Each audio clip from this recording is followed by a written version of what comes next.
Leero kambakeremu nange mbabuuzi. All right, a very good morning, everyone.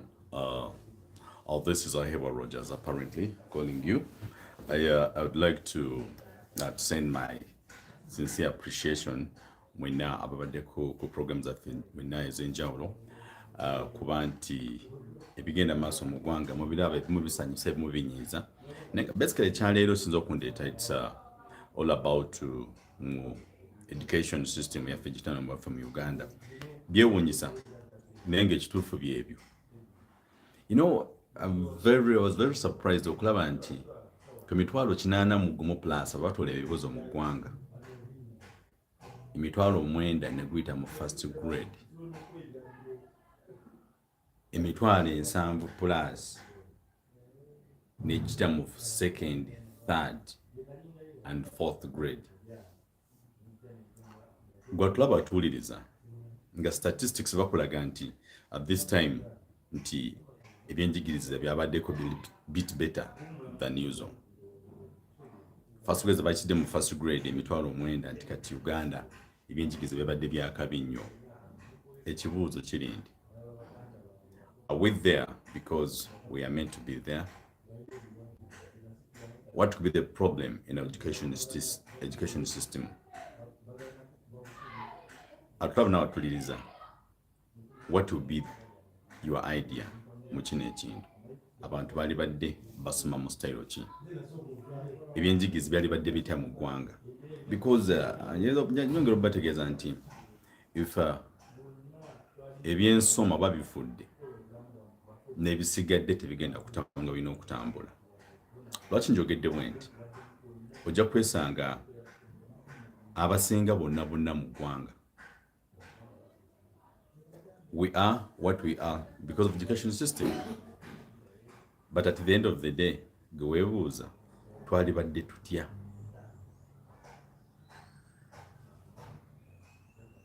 Mwalikoze mutya nti bw'oli bamala senior 4 wadde bamala P7 agende bugenze ku campus? No, bamala P7 agende senior 4? Or should all tugende mu technical institutes? Kyendabye wano mu ggwanga okunoonya omulimu mu ggwanga guli very, very, very expensive than schooling. Mwabazadde abatwana mwabatuliza, what should we do with this system? Education yaffe efuuse volongoto. Nankwadde bagamba nti economy yaffe eyambuka bweti, but education yaffe ate ndaba yekiira bukkirize. Twalikoze tutya? Twalisaze amagezi ki okukyusa mwene embeera? What would be your way out? What do you think? And what should be the best way to do this? Because we are not seeing anything more. Teri kipya kigenda maaso. Naye twalisaze amagezi ki okulaba nti ffenna tusobola okubaawo na education system. Lwaki njogedde nnyo ku ebyenjigiriza? Kineewunyisiza nti omwana nabwa graduate nga wano mu Uganda sitasa kukola mpiso. And what should a lot of money be injected mu byobufuzi than mu byenjigiriza? What do you think? How should we help this government in terms of education system? Kugamba omusingi ogwalizimbye ensi yaffe Uganda nadda mu byenjigiriza tetubiwadde attention. But we've given attention to things that are not worth for the growth of this nation. Munaso sinagenda komo politics nenga tugenda tuuka yuko tulabe. Okufuna first grade, is it a sign of that the country is growing? What is in your mindset? What do you think? Should our education system be at this level?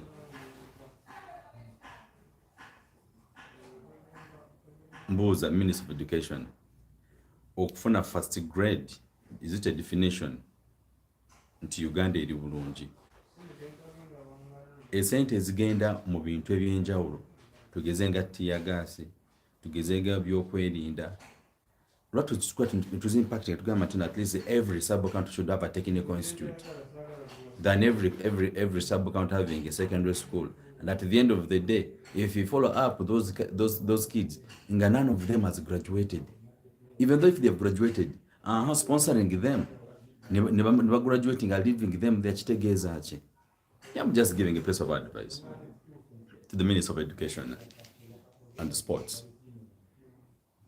Mujeko high institutions, no, not high institutions, Mujeko high level, high schools. Mutakiko taking a constitute, at least every school, not every sub-county. Mutugamenti guno omwaka mutaddemu institutes. Ne kati abantu balina kyakukola 10,000 z'abantu zigwera mu Buwarabu. Nebuuza, maba planning ensi yaffe Uganda. Ensi yaffe egenda kuddawa. Tugenda kuddawa.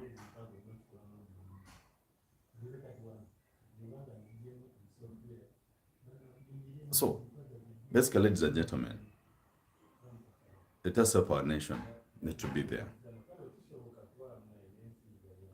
Kali, out of the nenga congratulate my abalooza mwafunye first grade, but betugamba first grade wafunye netugamba come and defend it. Now you can't even defend it. People are having theory, but nothing, 0%, they're practically zero. The Department of Education try to help our community be there. We shall not grow, we shall not survive if education system is operating. Watching insisting in terms of education system. Okuba obulwa okuliwo singa tubadde n'amagezi amazaali singa badde n'amagezi ntina ge basoma nti bwe tunaddira omukulembeze atali ku mutino gwe twetaaga ebintu bigenda kutambula. Because we must sensitize our community nti bannange tulina okubeera n'empapula. There's also called minimum qualifications. Why? At the end of the day, you have the capacity okumanya nti empapula A, B, C, D zikuyisaawo. Not being in the parliament because oli mwana wa gundi. Not being in the parliament because you waziwanako. Not being in the parliament because your father is A, B, C, D. Be in the parliament because you have the capacity to do what's supposed to be done. And that's most of some member of parliament afana mugwanga nti kuba gundi alina sente tata we yali mulwanyi tata we kuba ali ABCD kuba nti. You get my point? So we need to have people who are worth to do what they are doing because it is the right way. I'm advocating the Minister of Education. Ensi yaffe Uganda mulimu kugiziika. Why? You are giving grades because you want to make your schools kufuna abaana abala next term oba next year. Tusomero lya gundi afune first grade 2 batuza abaana 2 abaana 195 bafunye first grade nenga bagenda kola chat at the end of the day. Right now you're increasing fees. You know why am I complaining to this government? It is because kati tetwina school fees ceiling price and school fees low price. Above low price. Wesanga esomero lya gundi basasula millions 3 per term. Why don't you come up the government and help our communities? Omuntu wa wansi ali mukubona abona kuba education system teri leveled yafuka business. Mukufuka business omuntu wa wansi asinga n'okubona abona. Chengeza, it is my concern. Lwaki omuntu wa wansi abona kwanti nebuza ate byakomyewo. Olina atunda ekibanja kye, olina neyewola sente, olina abaana gamba ne bafuuka bamala because sente fees zabuze. Ebyenjigiriza byeyongedde waggulu, and the moment you graduate, the job you are getting, weesanga nti no ofuna emitwalo 5 per month, and it waliwo asaswanga millions 3 per term. Only school fees totaddeeko ebitabo, totaddeeko mifaliso, totaddeeko bikoze bitya. So why should we value school fees nezitatuwa outcome?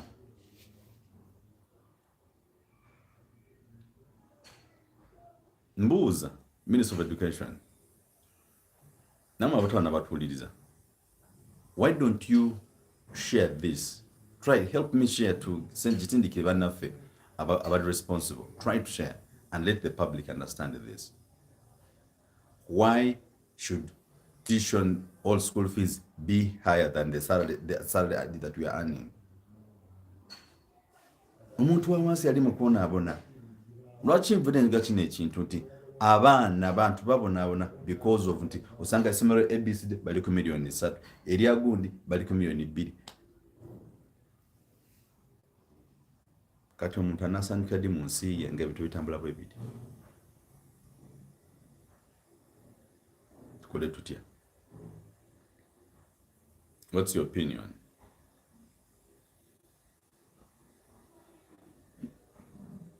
All right. Ochecho. Atugendeko ku political section. Banango noko lwencha bagenda kunda ba councillors. Atenga gwe mutendero gusembayo. Ne ku mutego no gusembayo. Nyongero bategeeza bana Uganda. Oboli wanchuka chuka. Abatoli wanchuka chuka. Nyongero kutegeeza. Tubonabona chechi. Bwe baba bakuba kiboko. Tebabuuza bawanupa bwa NRM, bwa FDC. Bwe bagula sabuni mu supermarket ba maduuka, tebakubuuza oli wa kibiina ki. Kiba kyekimu. You get my point? So, if they are asking things like nti tuli mugula sabuni, tebajja kubuuza oli wa nkyukakyuka oba oli wa NRM. Sabuni egenda kweyongera kyekimu. Nga tewali kusaaga. Baba kuba kiboko ku street tebakubuuza ngako oli wa party ki. Bwoba ogenda mu ddwaliro tebakubuuza ngako oli wa party ki. You get my point? So what I'm trying to mean is that tugezeeko okwebera mu bintu bino. Tukwatire wamu.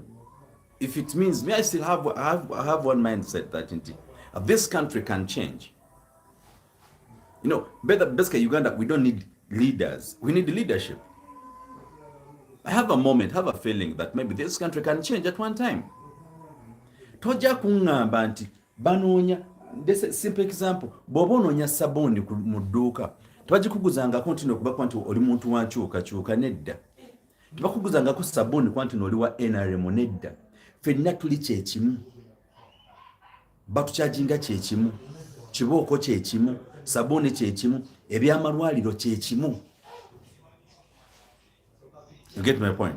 So, please, it is high time, you guys, let's all rise for the one common cause. And the common cause is the growth and the development of this nation. Insi yaffe egenda kulaakulana etya nga ffenna tuli mu kunenangana. Tetwagaliza. Tuyagaliza nebbawo abeewo. Tuyagaliza mukwano gwo abeewo. So, how can we survive into this? So, ladies and gentlemen, my concern is, mbadde nsaba, ffenna tusobole okwebereramu mu ngeri emu oba endala, ne tusobole okubaawo. Bwe tunaabaawo, we shall be there. You just forgive me nti abansumba wano bannange, namwe mwaledde mutulekamuko bantu mmwe.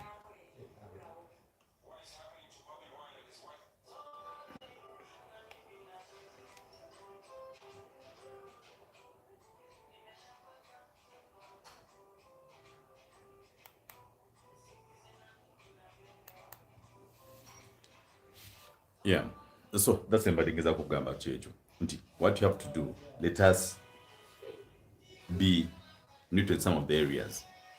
Zimbasaba kintu kimu musobole okwebereramu mu ngeri emu oba endala. Kwazi kimanya kiri mu ggwanga nti bw'oyogera ku bintu wano ne wali mulina mukuba kiboowo. Bw'okola ABCD ffenna tubonaabona kyekimu. What I'm trying to bring across is that tusobole okwebereramu tukulaakulanye ensi yaffe Uganda. Home, west, oba north, wherever you are, home is always the best. Nze nsaba, if you're not smelling anything, ekimulaba nti ekiddako maaso awo. Baganda bange, ataafunye ku kibooko y'akalulu, ataafunye ku migo gy'akalulu, genda maaso. Ffenna tusobole okubaawo ku lw'ensi yaffe Uganda. nenyongera okusaasira bonna ababiddwako obululu bwabwe, nyongera okusaasira n'abo abafiiriddemu, nyongera okusaasira abafiddwa financial resources because of this kind of politics ezabaddewo. Naye nga kye tulina okukola kiri kintu kimu, Uganda banatuwuliriza, what is your opinion ku bino ebigenda maaso mu ggwanga? Nasaasiddeko nnyo bakyali baffe n'abaluta maguzi bamwaga kivumbi n'aba NRM abamu abagudde n'aba FDP, naye gwe atulaba era atuwuliriza, ki ekikugira mu bwongo kumbe no gye walabe yabaddeko 226 kanaakalulu, kikutegeeza ki gwe nga kinoomu? Where do you see yourself at the end of the day? Our friends, relatives abamu bafudde, ne gwe kikuleseewa ate gwe okivuga okizaawa at the end of the day. To me as a person, nyongera obategeeza nti kiriza obagaana, we shall not be there, we shall not survive in this kind of situation, not until things are streamlined. I don't know your personal opinion. I don't know what you think, what is happening tomorrow. But the most important thing, thank you, online media, we appreciate. What I'm trying to update you, to let you know, is that we shall never survive paka ngenseno tujoikwatiddemu ffe fekka na fekka. Tekigenda kusoboka. Mama online media, nyongera okubuuza, bw'obeera gwe nti kuba omwana oyo yafunye first grade, kigaseeko ki ku nsi eno okuli okufuna first grade? Nti kwegamba noddira nti abaana basomye nafuna first grade nti Uganda olwo ekyuseemuko. No, ne bw'onaaba ng'olina first class degree naye nga when education system eri volongoto, ate okisooka weebuuze oyo yakuwadde nti no you've qualified for first grade degree, yagikuwadde mu faith ki, mu moment ki? Tosobola amasomero agamu wano gafunye zi first grade because minister galinamu omukono, gafunye zi first grade because gaba yose ne bababbira ebibuuzo, gafunye first grade because nti nagamu tugamba nti nogantu gabisiike. Yes, leave it like it. This is what is happening. Noesanga oli wekabala maido yafunye third grade, bwomuleta no mu Kampala oba in anywhere, reasons you out. But what does it mean at the end of the day? We have seen people what we call sex transmitted grades. Eno volongoto system je tukozesa ntamu mu byenjigiriza. Ndese opinion chati njise just test na opinion yo. Kwa memanya okutugamba nti we tuogera nti tuba tuli muvuma abantu. Nedda tetuvuma. Ndese ndowooza yange nga kinoomu. Nti education system yaffe yali badde etya. What do you think? Abantu bali baddewo batya. You get my point? Whether it's able to don't celebrate, okikulu kya byonna, mu abazadde abatwala n'abatuuliriza, government eno tugiyambye tutya? Ebisale nga byambuse nnyo. Education system ng'efuuse yakabi. It's nice. Nenga, kugamba, omwana na graduating n'atasobola kufuna capacity to do okola something that can help him or her. So, ngamaliriza, just ndikalesa maze hintiki, kati mulindeko ebibuzo bya senior 4 bigenda komawo. Bakolage nti kali amasomero gamu ono gwomanyo n'abaana gye badde bafeera nti yasinze mu O level. Mugenda kiraba agage mukono. Mule yagundi simanyi yakoze bulungi. Era abalinamu omukono eri munda muli. Kakati mutubuliza abaana aba bakufuna ze first grade mu senior form. If you make and follow make that status, balilidda wesawa zino. Did they graduate in first grades because they were genius up to date? Have you seen anyone about as first class? Are they in the parliament? Have you followed up until above his first grades or senior 4, senior 6, wherever they are? Where are they apparently? Musho chengeza ko kutegeeza nti kindly is a myamsaje nabazadde bo number 7. Omwana olumala senior 4. tomupapya kumutwala mu senior 6 mutwala mu technical institute. At the end of the day ajja kwatandisa okufuna kyafuna kyeyekolera yenga kinoomu, asobola okweriisa, asobola okwetambuza, kwatino akozesa mikono, kyakola abakiraba. Nenda waba mu education system ano gono nti olumana gundi after senior 4 yagenda ku university. Yes, ne ku university ogenda kukola yoki myaka egi olumala campus myaka ena omaze okufuna omaze okutika degree yo ngodda ku street ate okunoonya omulimu myaka 10. And it's very expensive. I don't think I've realized that it's very expensive that in Uganda okusoma mu Uganda it is very easy. Nayo okufuna omulimu it's very expensive. It's why I'm trying to advise my fellow parents and all the Ugandans. After senior 4, connect to technical institutes. Watugenda okufuna omulamwa kizo bagana. It is the way out. Awo tugenda okusurvivingira. Nego no surviving otya kuba primary million mulimu 3, university secondary million oli million 4, botuka ku university okola million 3. Kakati bogatagata me million baba ka spend gono million nga 2 singa zikono otandika mu business singa tole samwe.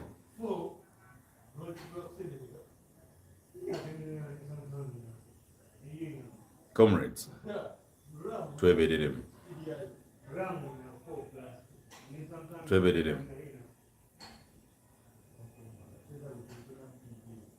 education system ya Uganda tetuma je tugenda okukola. Oli nofuna nositula abaana nosanyuka nti no tetulina nteekateeka y'ebyenjigiriza nga bwe yali badde nti omwana bw'aba ali mu primary. I think I'm advising this government of Uganda, omwana mu primary oba mu secondary school tandika okumuidentifying nti agenda kubeera engineer, ono agenda kubeera sportsman. We develop on their talents. We develop on their talents. But if we can't develop on their talents, tetugenda kubaawo. I've not seen any school in Uganda that is trying to do this. We need to start doing this now. Nti natuka mu nsi empya gye tulowooza tugenda okufuna anytime. Tulina okubanga tulina kye twekoleddeko. Bwe tunagamba tulagaba engineer, lwaki tubajja Bulaaya? Twetaaga abasawo, lwaki tubava eri? Twetaaga abasawo, lwaki tubava eri? No. We need to make our own people. Kiriza obagaana. Comrades, nze mbasaba nga tukyanoonya how to develop our country. It starts with us. We need to be there. We need to be there. We need to make our own students to be what they have to be. Nze nsasidde omuzadde from kindergarten paka ku university level akyabona n'okusasula ssente. No, it will not work. So, Bannayuganda, nze kyendowooza nti this first time abaana bagenda mu secondary school, parents identify the talents of your children, and the teachers temugenda kunoonya just mirimu. Try to make our children be there.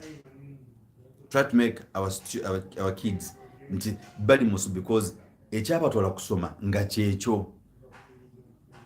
Nyamuna kuba parking zimbere kulia bulina banange. Education system ya banange Bannayuganda tulina okwebereramu. And I know we can be there if we decide. We shall be there if we want to.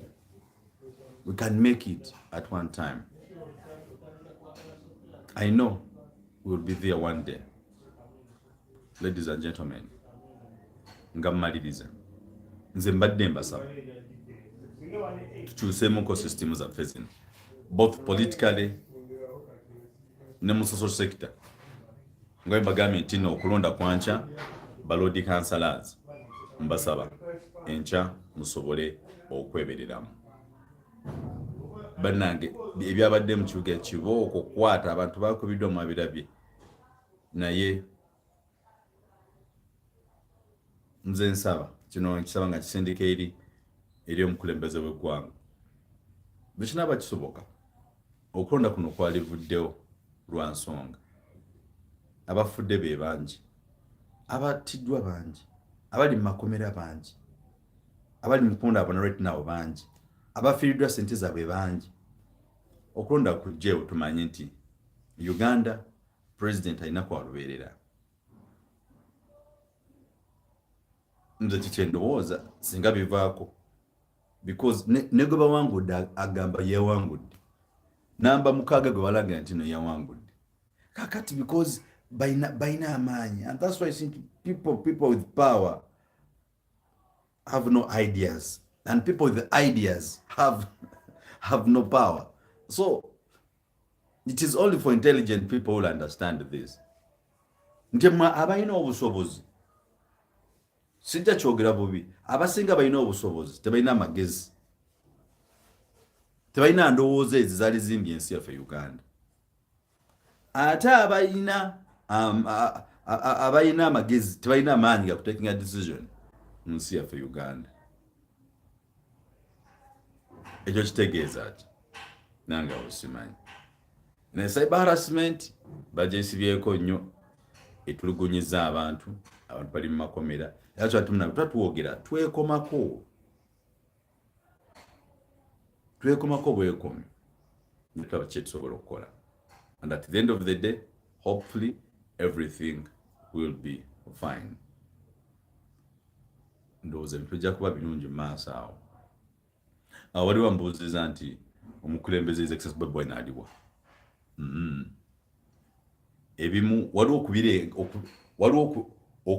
okubiraba naye nga tobitegeera, naye nga ebimu ebisinga nga bwe mbagamba tubikwasa Omukama tulabe gye binaggwera. Maybe that's what I can say. Otherwise, I still believe that this country needs more prayers, and I still believe that this country needs to be, I don't know. And I still believe that Uganda, is it Uganda or it's another country in its own way? I don't understand. Ebimu mbiraba, sibitega, ebimu mbirengera, mbiwulira. So, the most important thing apparently is, how can we help our country survive? How can we help our country shine again? Mu byenjigiriza awamu ne mu byobufuzi.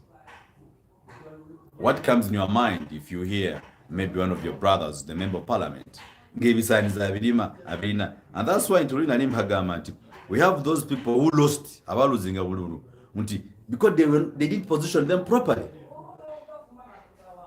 You get my point? And we have those who strategically position themselves proper, and they are there. What are we to know? But by the way, you guys, ask yourself, the 12th parliament, mugenda kulira. Parliament jenesunzo okulaba, etaliimu Ssemujjunganda, etaliimu Muhanga Kivumbi, etaliimu Goreti, etaliimu n'abantu abalawe batyo. Kugamba, that's why I said that people with ideas have no power, and people with power have no ideas to discuss. Is I'm posing a question which walekedde wano leero. Discuss, in quotes, discuss. People with ideas have no power, and people with ideas tebalina amaanyi, tebalina busobozi. Nti omuntu alina obusobozi, alina amaanyi, talina oba nkyogere ntya, talina biteeso, talina ndowooza ezimba ekintu ekigenda mu maaso. Gwe oteesa otya? And that's why you see that tomorrow I will do the same program. Mutusobola okufuna discussions. Abantu mukube ku masimu, muleete ndowooza zammwe tulabe. Tukole tutya mu nsi eno abantu abeeyisa nga bwe bali mu kweyisa bwe bati. What comes in your mind? And what's your personal description into this? Well, nange simanyi nenga bibe bigenda maaso nenga mu byonna wali ekyanewunkiza ekyomuko gwe bayita Mathias Mpuuga yagambye nti ekyasinga okwewunyisa nti yeewunya Nuupu yemuleetedde bino byonna nange simanyi ba yebikuleetedde but how did you position yourself? How did you position yourself? If you didn't position yourself properly, don't expect something positive. Okujjako ne twalaba nga bababidde ddala kakati mukulu Mpuuga noyinza ogamba nti no baakubba. So ebintu no nga bwe biri tubitunulire nga bwe biri negwe teeza lete endowooza yogwe nga kinoomu twatingambe just bring in your opinion and tell us what do you think. Mbadde two questions nti education system y'eggwanga yalibadde etya, nti political system y'eggwanga yalibadde etya. Bring in your opinion. I still believe nti tulina abo balina amatu nga bawulira, tulina abo balina amaaso ate abalaba, because I believe nti ebyomba bijja kufa ate. Be part of the change, be part of the system. Tumanyi no ina kiwateesaako olunaku lumu embeera nekyukako nga bwe yakola ki bwe yakyuka. What is in your mind? What do you think? What would be your advice into this coming generation? So muna Uganda nsaba weebereremu mu ngeri emu oba endala, because we need change. We need to strategically position ourselves. We need to be there, because we know this country, if you don't position yourself properly, they can reposition you. So muna Uganda nkusaba weebereremu. Nesa mukwano gange gye Yekolera nkutumiddeko webale kubaawo ba SPS imwe ba teacher Lumbuye n'abasigadde mwenna namwe abatulaba ate abatuwereddeko omwaka ogwadde gwonna nga mutambula naffe naguna ate gutandise mbadde mbasaba musobole okubaawo. Tukomyewo this time okubaweereza kasavu kanyama. If you have something new to discuss with us, just drop in a Dropbox. Okume atakumira mpena mbere bulungi mwerawo.